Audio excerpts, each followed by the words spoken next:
Welcome back to the Making the Madness YouTube channel. This is Jonathan here to break down the news as Kansas has landed Jalen Coleman-Lands. That is right. He is still in college basketball. He's played at Illinois, played at DePaul, played at Iowa State, now going to finish his college career at Kansas. He's obviously committed there. Does put Kansas one over the scholarship limit if everyone comes back. There's, I guess, still word needing to come out on whether Ochai Agbaji or Jalen Wilson come back. We'll obviously see about that, but Kansas adds 6'4" shooter who can come in. He's shot at times 40% over the course of a season. Has been somewhat inconsistent, but he's someone that is regarded as a shooter. Probably will come in and be playing off the bench, I would assume, especially, if Agbaji, if, Jalen Wilson return, I think he'll probably be playing off the bench. And, for Kansas, just having someone that can come off the bench, add some shooting, certainly a benefit for them. Going through the lineup, they have Remy Martin at the point. He's, very electric guard. He can shoot it. He's a good passer, so he's going to play the one for them. If Ochai Agbaji is back, he'll probably be starting at one of the guard spots. He's a tough defender, physical, so he's certainly going to be there. Christian Brown is going to probably start again. He's a good shooter, kind of tough-minded player. Jalen Wilson, of course, will start at the 4, and David McCormick will start at the 5. You know what you're going to get out of those two in the front court. Pretty good front court there.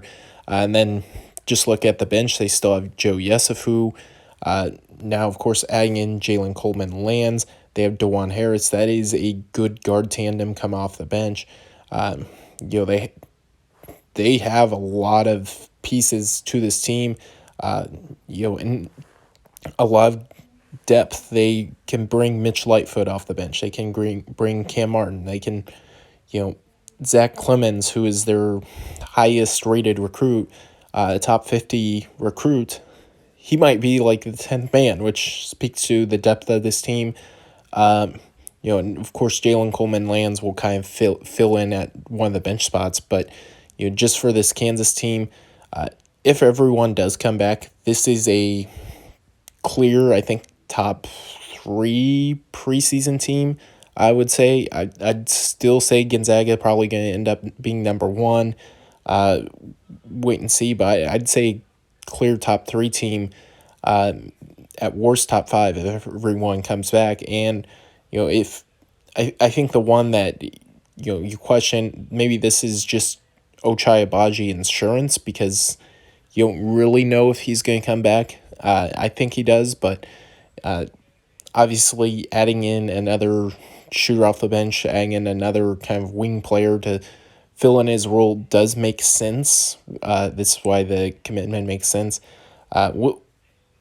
Just looking at this Kansas team, they have a lot of depth. Jalen Coleman-Lands adds to that depth, and he's someone that can shoot the ball at a pretty high level. So it's overall a solid commitment, solid pickup for the Jayhawks.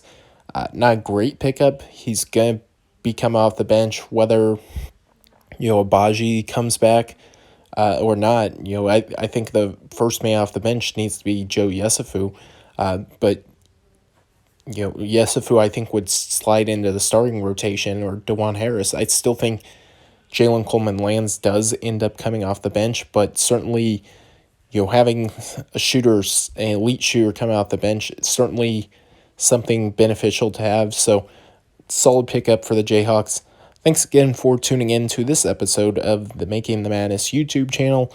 We'll be back with more commitment videos. Stay tuned.